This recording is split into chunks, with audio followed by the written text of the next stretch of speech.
Salut et bienvenue dans ce nouvel épisode de Cap sur l'Afrique. Nous avons entamé notre retour en direction du Maroc depuis la frontière guinéenne, où nous avons traversé le Sénégal, la Gambie, la douane de Diama, et là, nous sommes en Mauritanie. Nous sommes partis de Nouakchott ce matin pour une très grosse liaison de 800 km en direction du Maroc et de Dakhla. Sauf que notre passage de douane nous a pris énormément de temps à cause de papiers administratifs. Mais bon, tout ça, vous allez le découvrir dans la vidéo. Allez, c'est parti.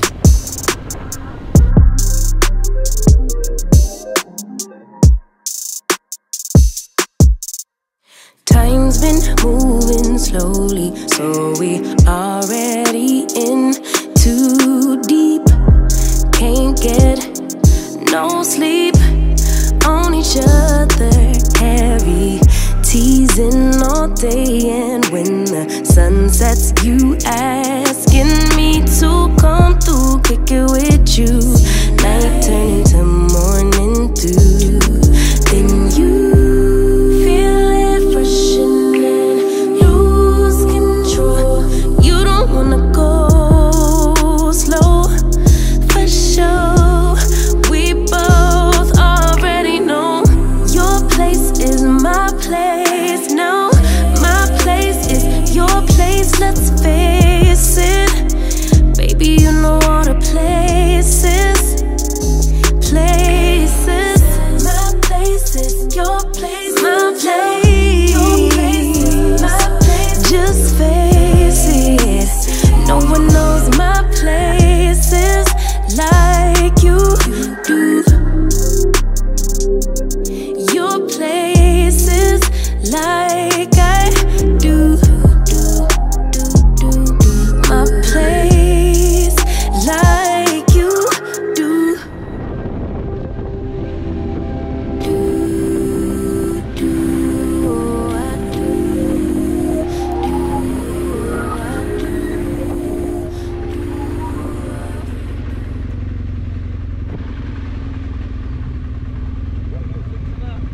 Ça va? Papier pour facturer les papiers là.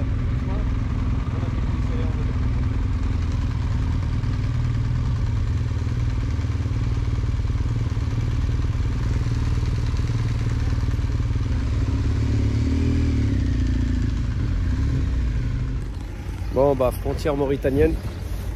Je filme un petit peu en loose day parce que c'est interdit à la base. Et il fait chaud, 40 degrés. La route elle a été tortueuse. Quand je dis tortueuse, il y a un moment c'était chaud. Je vous expliquerai par vlog. Là pour l'instant j'attends de passer la douane. Et puis voilà, on vous explique tout. Donc on va au fond là-bas. Là on vient de passer le bureau des polices. Et on va au fond là-bas vers les douanes. Et Arturo nous attend. Allez, à tout de suite. Douane passée, mauritanienne. C'était beaucoup plus rapide bien sûr qu'à l'aller. On était avec Arturo.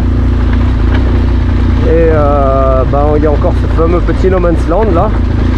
Et je vois la frontière marocaine, oui. Je vais pas vous mentir. Ça m'a manqué. Le Maroc m'a manqué.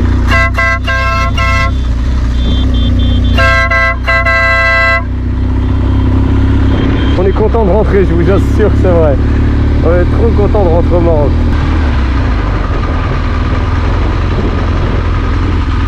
Bon chef, merci, ouais. On rentre au bled, ça va.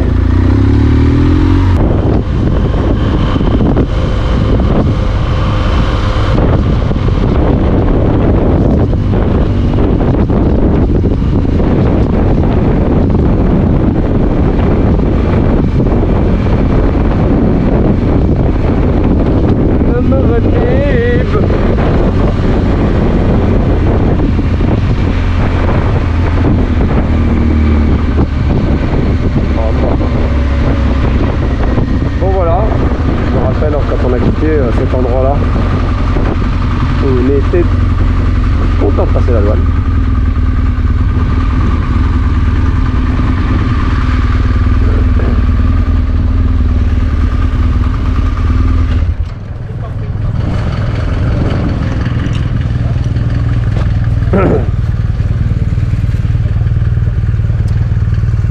غادي نشعل معك. comme je suis content de voir ce drapeau. Hein, mon frère? C'est un truc de malade. Bon, comme vous le voyez, ça commence à faire nuit. Nous avons repris la route et nous venons à peine de repartir de la douane de Guerguerat. Nous avons eu des problèmes de papier sur la moto à Zach qui a été mal enregistrée à la sortie du pays. Ça nous a coûté 4h30 d'attente. Bref, nous sommes motivés, mais la nuit est bien tombée. Et sur la côte, il fait bien noir. Il fallait éviter les chameaux, les chiens errants et les ânes qu'il y avait sur la route. Mais bon, nous étions concentrés, fatigués certes, mais la route s'est bien passée. Nous sommes bien arrivés à Dakhla sur les coups de 23h.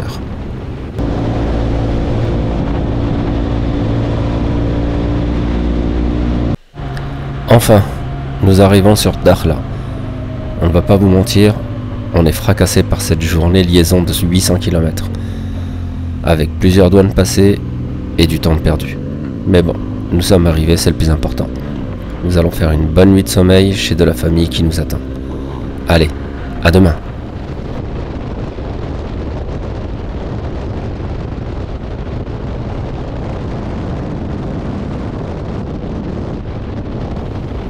Nous voilà repartis. On a fait une bonne nuit de sommeil. Juste le temps d'apprécier ce super spot de kitesurf mondialement réputé.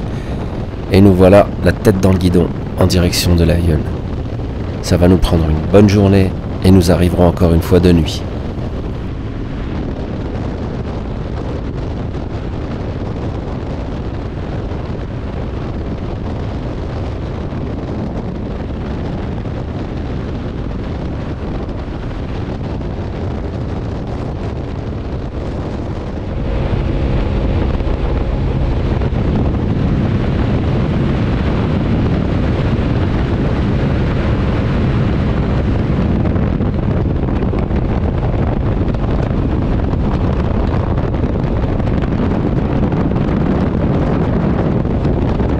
Salut, bah alors je suis obligé de filmer au téléphone parce que j'ai laissé mon appareil vlog à la maison. Donc là on est chez un carrossier qui va nous refaire la moto. En fait vous allez voir en fait ce qui s'est passé. Donc je vais pouvoir expliquer finalement ce qui s'est passé. Et bien, malheureusement sur la route, faute d'inattention, j'étais devant. Et en fait vous savez, vous avez beaucoup d'animaux au Sénégal. Et en fait il y a des ânes gris qui en fait quand vous roulez longtemps ou autre, c'est un peu comme ça m'a fait penser un petit peu à la Norvège quand on croisait les élans sur la route. En fait il y a des gars qui disaient qu'il y a eu des accidents où en fait à force de rouler, les élans sont sur la route, ils ont la même couleur que la route et en fait vous les voyez pas. Et bien là c'était pareil, en fait il y a deux ânes qui ont croisé en fait notre route. Moi je les ai vus, j'ai freiné, malheureusement Zach était derrière, il était au régulateur, je pense qu'il a fait baisser la tête à ce moment-là et il m'a percuté la valise gauche. Je sais pas comment je suis resté sur la moto. J'ai fait un droite, gauche, droite, les pneus ont crissé de partout. J'ai pris l'embrayage, la moto s'est redressée. Je sais pas comment j'ai fait pour pas tomber. Donc ça m'a plié la valise droite. Lui, ça lui a abîmé le devant, un petit peu au niveau, pas carénage, mais feu additionnel, feu Denali, la sacoche gauche, la mini bike qui est devant, je vais vous montrer après. Voilà, ça arrive. Là, on a fait des milliers de kilomètres et on essaie de faire attention, mais il y a un moment ou un autre, quand on est fatigué ou autre, et ben voilà, ça peut arriver. Donc je n'en veux pas du tout, bien sûr. Heureusement on n'est pas blessé, ça c'est le plus important. Et donc maintenant on est chez un carrossier pour faire réparer. Je voulais pas faire réparer au Sénégal et tout ça, j'ai attendu d'arriver au Maroc. Donc ça fait 2 jours que je me balade avec la valise complètement tordue. Et là voilà, à mon avis on me l'a redressé comme il faut. Mais elle a bien morflé quand même, je vais vous montrer ça. A tout de suite.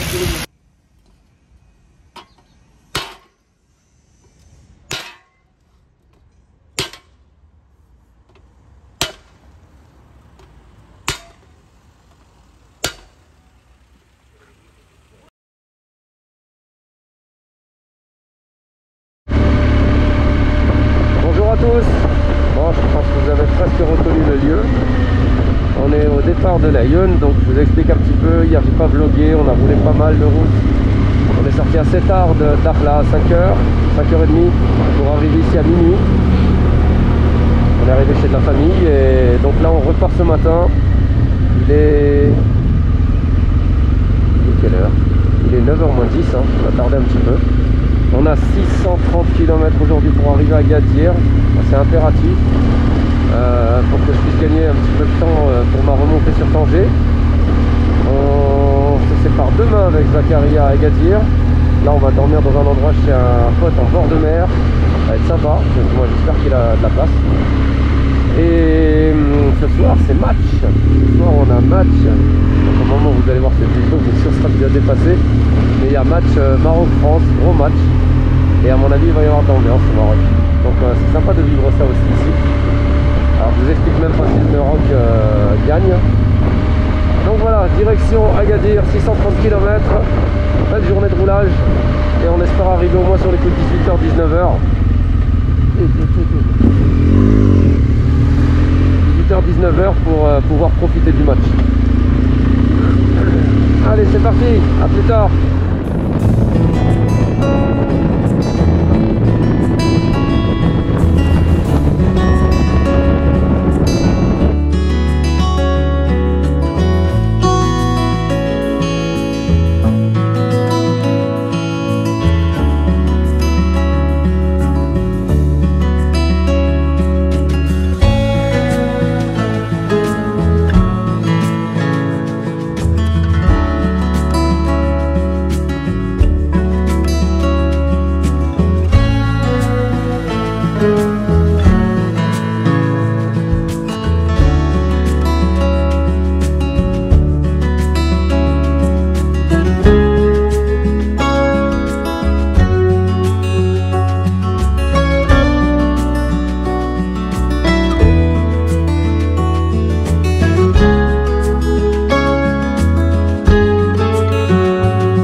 À tous.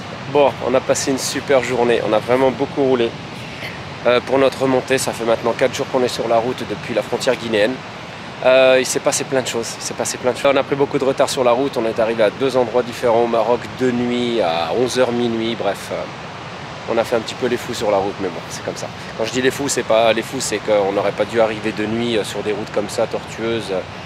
Voilà, avec des animaux qui traversent de partout, bref, on a assuré quand même, on a roulé tranquillement et on a assuré.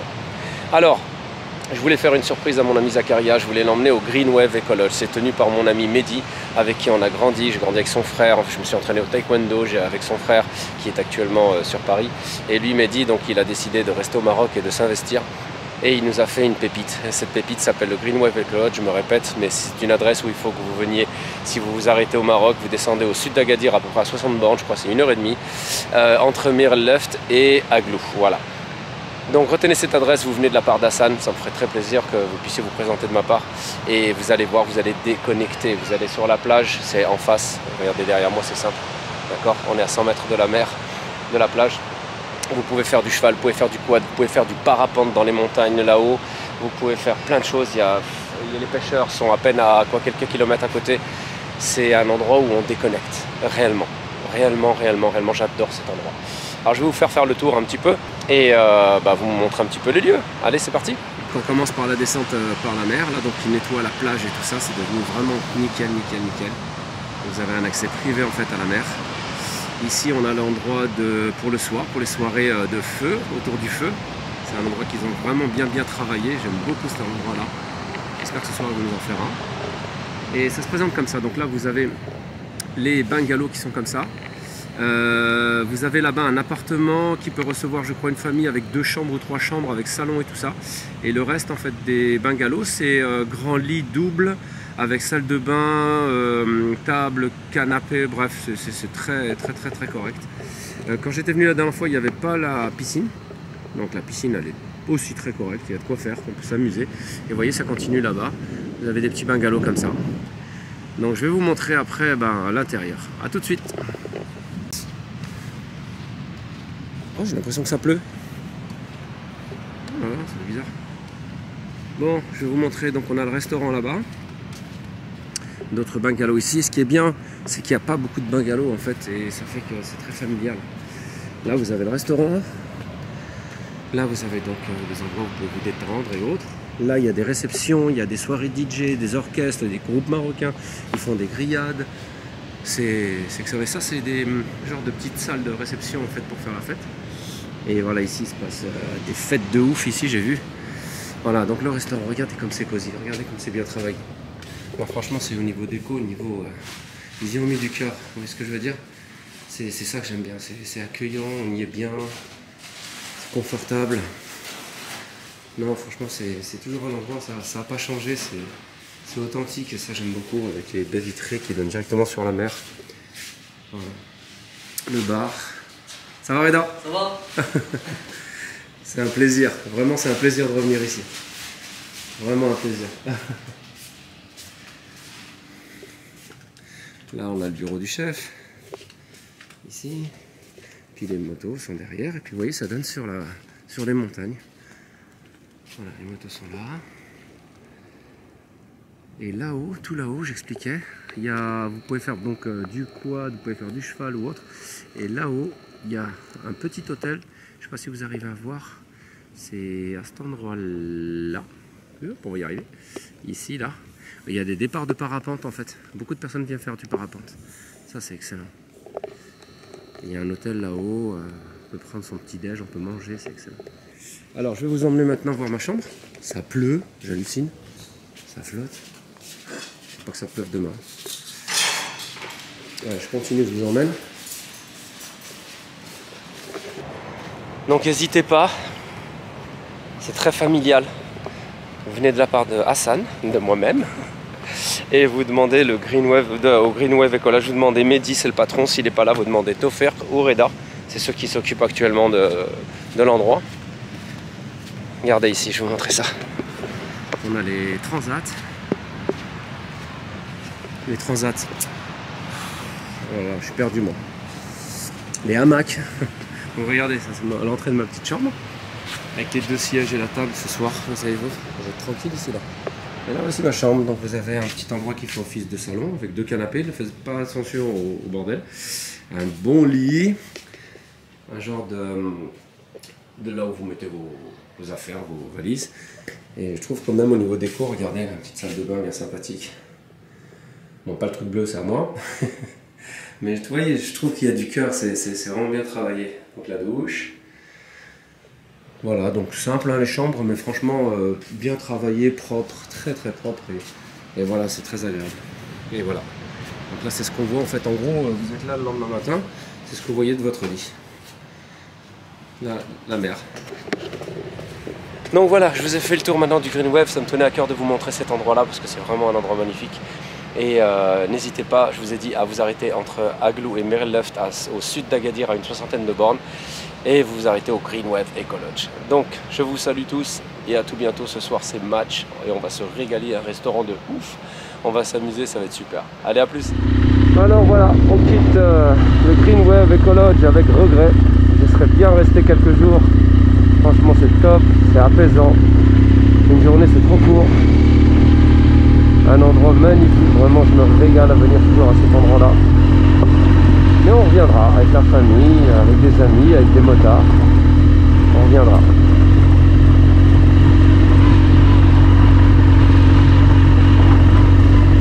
un petit bout de piste pour rejoindre la nationale et on va en direction d'Agadir. Bon les amis, attendez, je vais nettoyer avant de la commencer, Shahada. Avant de commencer, il m'a demandé de faire la gueule. J'ai dit j'arrive pas. Attends, recommence. Bon les amis, on se fait le vlog de départ, de séparation. Voilà. Mais pas pour longtemps parce qu'on va se revoir Inch'Allah. Bah écoutez, voilà, on a fait notre voyage. On vient d'arriver donc chez la sœur de Zach à Agadir. Et ben on a fait un sacré voyage. truc mon frère, franchement on a fait un voyage et tout ça, mais j'ai quelques questions à te poser. Et je lui ai pas dit que j'allais le faire, hein. J'ai pas dit que j'allais le faire. Dis-moi, Dis-moi toi. quelle est pour toi ta meilleure sensation du voyage? Ah tu me feras de court là. Grave, je devais pas te le dire. Je devais pas te le dire. Je devais vraiment pas te le dire. Oh là il me prend de court. Ta meilleure sensation? Pour moi, déjà pour moi c'est mon premier trip Ouais. avec Hassan, ça me fait vraiment plaisir. Cool. Ça je tiens à le répéter, franchement on est sur la même longueur d'onde dans... Attends un instant, parce que là... Non, c'est pas ça, je sens qu'il est pas net. Ah, Claude, Alors, vas-y. donc je disais, on est sur la même longueur d'onde, on est connectés et franchement c'était que du bonheur.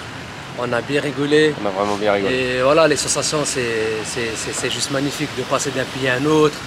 Les parties galères on va dire et les parties plaisir. Mais franchement c'est juste magnifique. Voilà, on va finir le vlog. Donc, ouais, donc la meilleure sensation pour toi, c'était ça? C'était c'est de passer d'un pays à un autre, de voir l'Afrique. Voilà, le changement quoi. Quand tu passes d'un pays à un autre, c'est vraiment magnifique.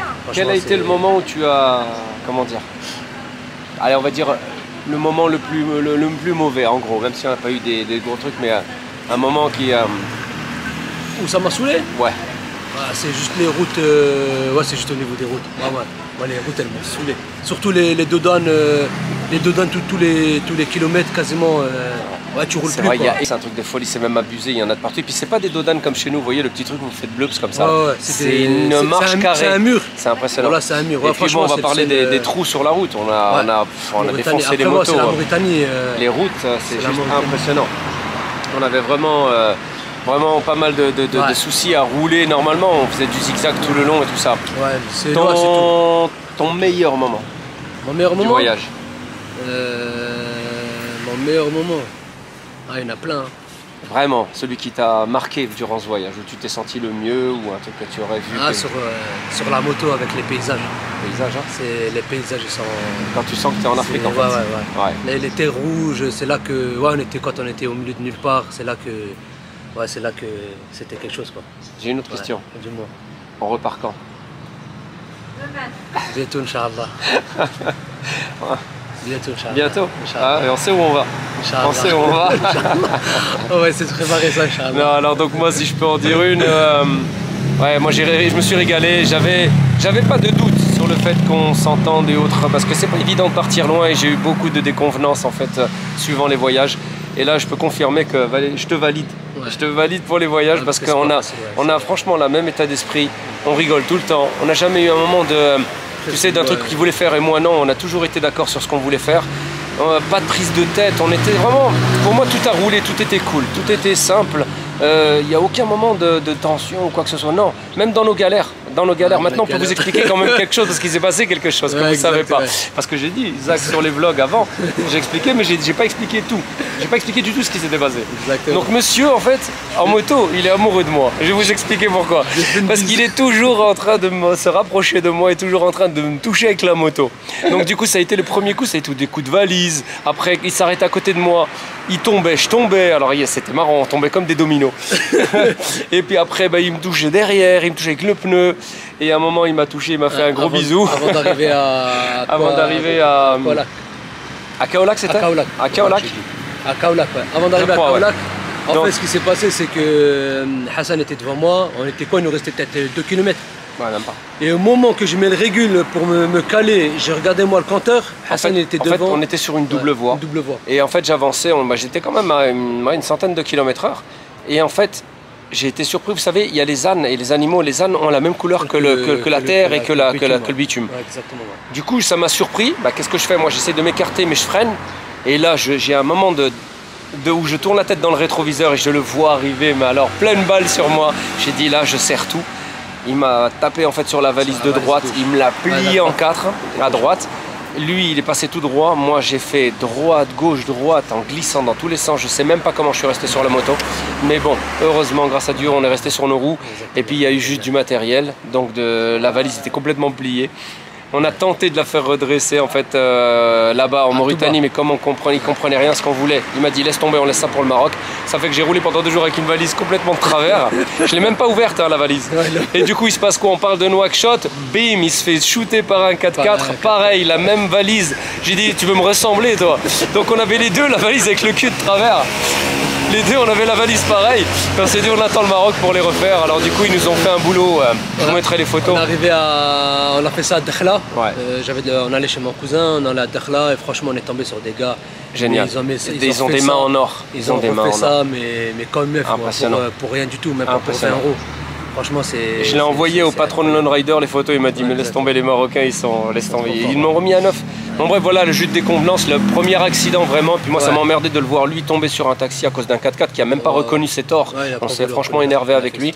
Mais bon voilà, on a continué notre route et puis on va dire allez 40 bornes plus loin, on n'y pensait plus. On était dans un autre délire. C'est ça qui est bien. On n'est pas resté sur des moments de galère ou des trucs comme ça, même si on a dormi dans des endroits un peu difficiles. Mais sinon voilà. Donc dans l'ensemble, pour moi le voyage, franchement c'était magnifique. J'ai vraiment passé un bon moment de partage. On a vu des choses belles. Si on aurait eu le temps, on serait encore descendu style Guinée. Quand on a vu la frontière de la Guinée, on s'était dit, allez, une semaine, 15 jours de plus, on descendait, on allait jusqu'à Côte d'Ivoire. Un jour de plus, on serait allé au moins en Guinée, c'est clair. Mais bon, voilà, c'était un super voyage et on a vraiment kiffé, donc vivement que je sorte les vidéos. Et puis, bon, quand ça refasse surtout, hein. Donc on a une idée de là où on repartira. Mais ça on le dit pas, on le gardera pour nous. Mon frère, je te remercie encore vraiment pour ta gentillesse, tout. Tu m'as fait kiffer, ta famille m'a fait kiffer. Merci à toi, donc à partir de là, c'était vraiment que du plaisir, que du bonheur.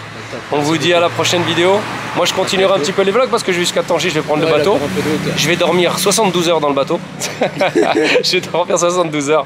Et puis après voilà, les vidéos reviendront derrière, les voyages reviendront.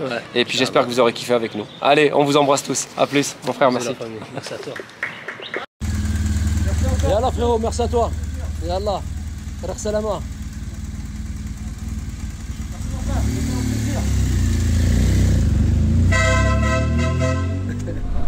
Alors, je suis parti d'Agadir, il pleuvait un petit peu. Sur l'autoroute, j'ai pris un petit bout d'autoroute pour m'avancer. Je vais en direction de Walidia. Et là, je me suis sorti de l'autoroute. Et j'ai vu un nuage sur la nationale. J'ai dit, oh là là, là, je vais dans les montagnes, je vais me prendre un truc. J'ai pas pu filmer parce que j'avais plus de GoPro à ce moment-là, je pouvais pas m'arrêter. Je me suis arrêté dans un endroit de fortune, là, genre d'abribus. Vous avez vu sur le vlog. Et en fait, ça flottait encore de meilleur. Donc j'ai dit, allez, vas-y, avance. J'ai changé les batteries de GoPro. Et j'ai dit, on y va. Mais je me suis pris un truc. Alors comme je disais, bon voilà, pour le voyage, c'est pas top, mais c'est comme ça. On a déjà pris de la pluie, mais là, c'était du rafale de côté avec froid et puis la grosse pluie, la tempête. Un local m'a dit ça fait 3 jours que ça pleut comme ça, et je lui ai dit écoutez, tant mieux pour vous, tant pis pour moi, mais pour le Maroc, pour l'agriculture et tout ça, les Marocains ont besoin de pluie. Ça n'a pas plu depuis longtemps et donc ils en ont besoin. Alors voilà, l'un dans l'autre, c'est pas grave. Ça me fait vraiment plaisir de voir de la pluie au Maroc, ils en ont besoin. Donc je suis en direction de Walidia pour y passer la nuit ce soir. J'y suis jamais allé, j'avais envie d'aller vers la côte pour remonter jusqu'à Tanger. Et comme je l'ai dit, demain j'aimerais m'arrêter à Casa pour aller visiter la grande mosquée que j'ai jamais vue en fait. J'aimerais bien faire des clichés. Voilà, donc ça c'est le programme. Heureusement j'arrive pas trop tard ce soir et ça me va, parce que j'ai le bide en vrac. Je vais pas vous faire de dessin. J'étais bien tout le long de l'Afrique et là, je sais pas, en rentrant au Maroc, un jour après, j'ai le bide qui s'est mis de travers. Voilà, donc je disais, je vais pouvoir arriver tôt et me reposer ce soir. Voilà, j'ai plus ou moins réservé ou trouvé un hôtel à Walidia.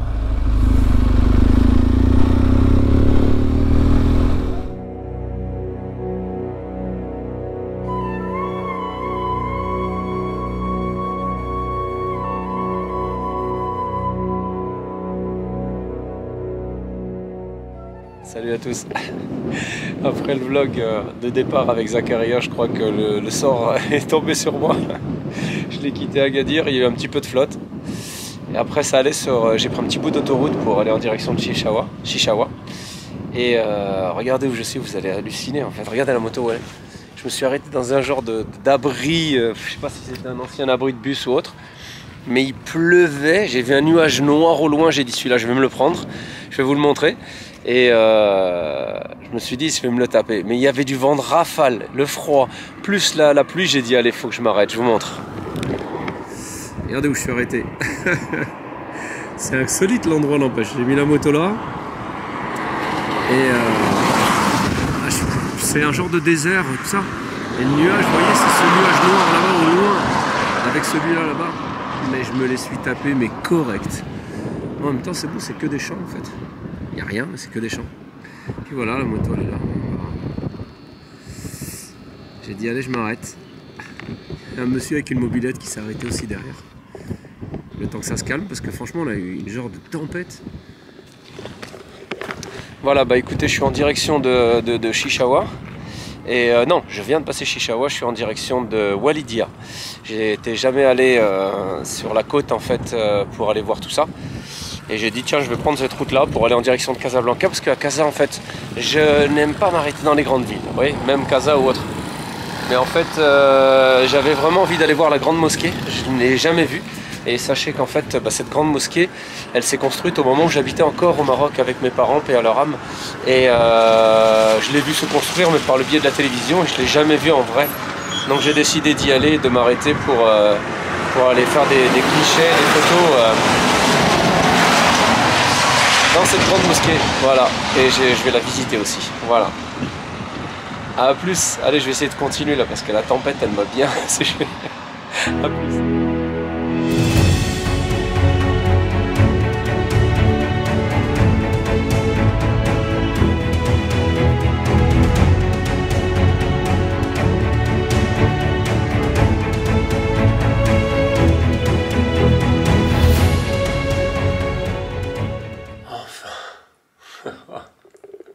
Je me raconte pas, il faut que je vienne au Maroc pour galérer avec le temps. On a eu 40 degrés jusqu'à la frontière guinéenne, on a été vraiment dans un temps magnifique. On a eu un petit peu de brouillard à Gargara durant notre descente. Et c'est le seul truc qu'on avait au niveau du temps qui était un peu galère. On a quand même du tempête de sable, on a eu du vent chaud, on a eu pas mal de choses. Mais là en arrivant sur Mir el-Leftir, on a dormi, il pleuvait. Le soir, il a plu super fort. Bon, là, on l'a pas subi, on était au chaud. Et le lendemain, on est parti, c'était soleil. Arrivé sur Agadir, c'était un peu mitigé, on a pris un peu de flotte. Et là, quand j'ai quitté Zakaria, j'ai pris l'autoroute, ça allait pendant une heure. J'ai pris juste l'autoroute, 1 heure de temps pour m'avancer. Parce que je savais que le temps allait être galère. Et une fois que j'ai attaqué la nationale dans les montagnes, je me suis pris une rince et une flotte. Et après, c'était un genre de désert...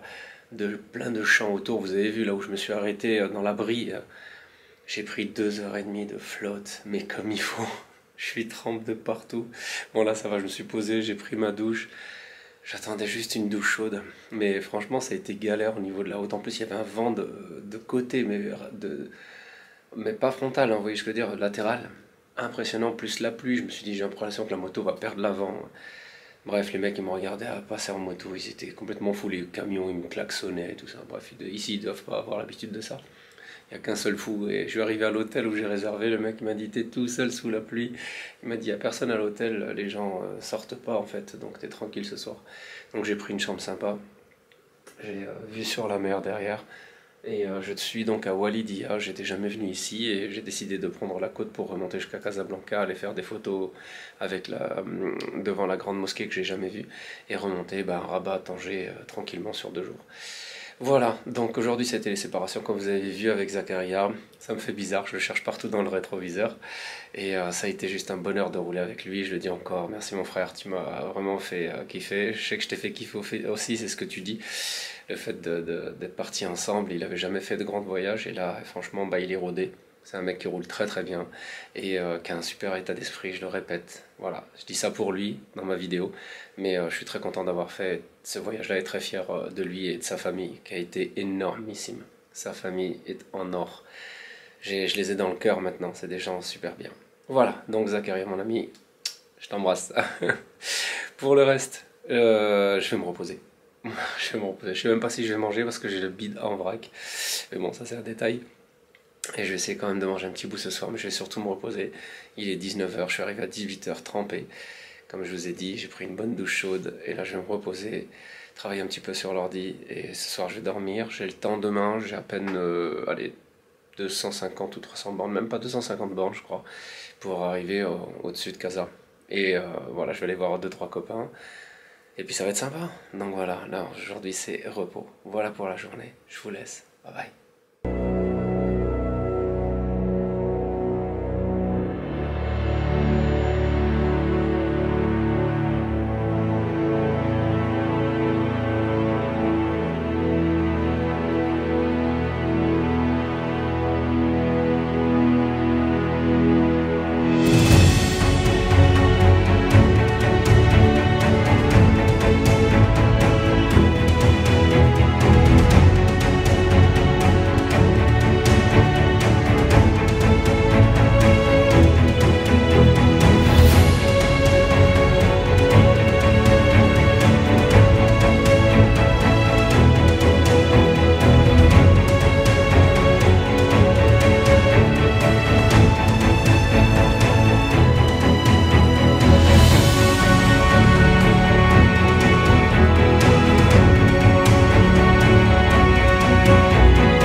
Je démarre de Casablanca, je vais me rendre à la Grande Mosquée et c'est ma dernière journée sur le territoire marocain. C'est bizarre de devoir partir, comme d'habitude les retours sont toujours un peu nostalgiques, mais c'est comme ça.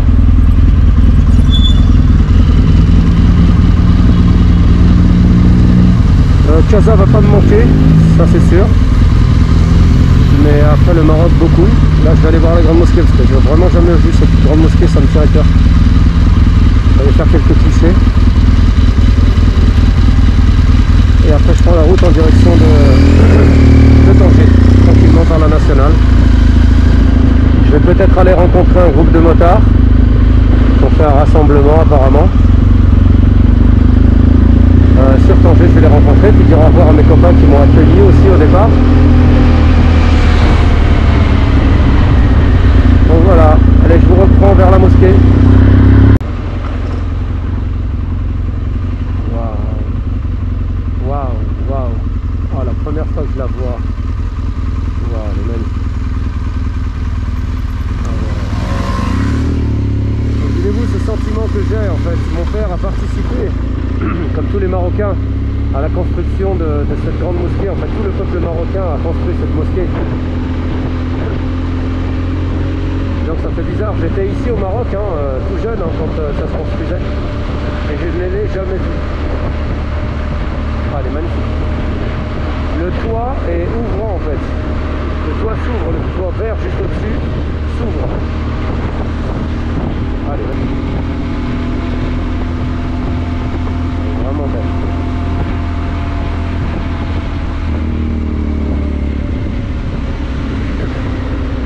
Bon, vous voyez ce que vous voyez derrière moi, la mosquée Hassan II.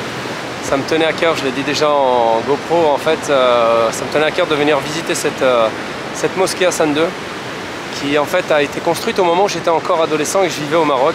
Tout le monde a contribué à cette mosquée-là, à la construction de cette mosquée. En ce temps-là, le roi Hassan II a fait un appel au peuple pour se cotiser. Et tout le peuple marocain a cotisé pour bâtir cette mosquée, dont mon papa. Et je l'avais jamais vu, j'étais jamais venu, on venait très rarement à Casa, même jamais. Et donc même en passant au Maroc, je ne me suis jamais arrêté à Casablanca. Et j'ai dit que j'allais venir cette fois-ci pour aller voir cette fameuse mosquée. Elle est vraiment très jolie. Donc je suis très content de vous la présenter. Et voilà, c'est un plaisir de pouvoir visiter ce monument, et c'est cette mosquée qui est majestueuse.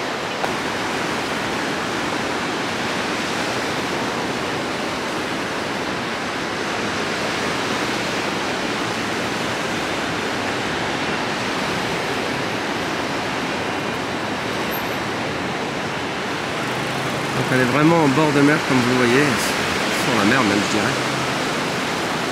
Super.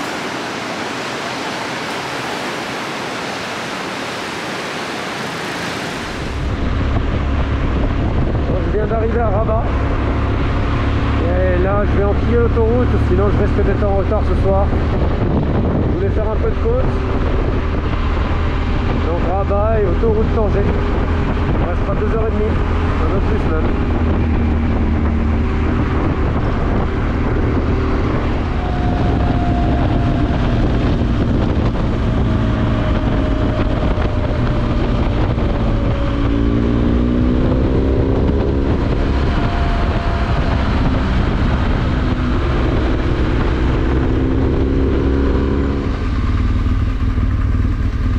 Bon, me voilà à la douane. Je viens d'arriver au port de Tanger et on va prendre le bateau. Voilà. J'ai un peu speedé sur la route, je vais pas mentir. J'avais mal calculé mon retour. Mais voilà, je suis à l'heure. Contrôle de police, contrôle de douane et on attend le bateau. Tous. Bon, comme vous le voyez, je suis sur le bateau. Alors j'ai pas blogué aujourd'hui parce que j'ai speedé sur la route. J'étais un petit peu en retard, mais ça va, j'étais aussi dans les temps. C'était juste pour pas galérer derrière les bagnoles. Donc voilà, je suis sur le bateau. On est parti pour 36 heures de traversée, voire plus, jusqu'à Marseille. Et bah voilà, triste de quitter le Maroc. Pas facile. Franchement pas facile. On est rentré juste en bas ici, là. Il y en a encore qui rentrent. Le port de Tanger-Med, il est énorme. Hein. Et là encore, vous avez vu, là c'est tout ce qui est container. Au revoir le Maroc. Ça va être dur.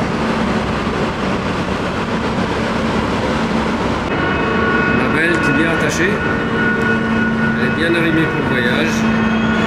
Elle peut se reposer, elle le mérite. Elle mérite bien de se reposer pendant, allez, 2 nuitées et 1 journée. A plus. J'ai voulu finir ces épisodes et ce beau voyage avec plein d'images, mais j'ai choisi de vous partager cette image où je retrouve mon fils. Et quel bonheur de retrouver ses enfants et sa famille après un tel voyage.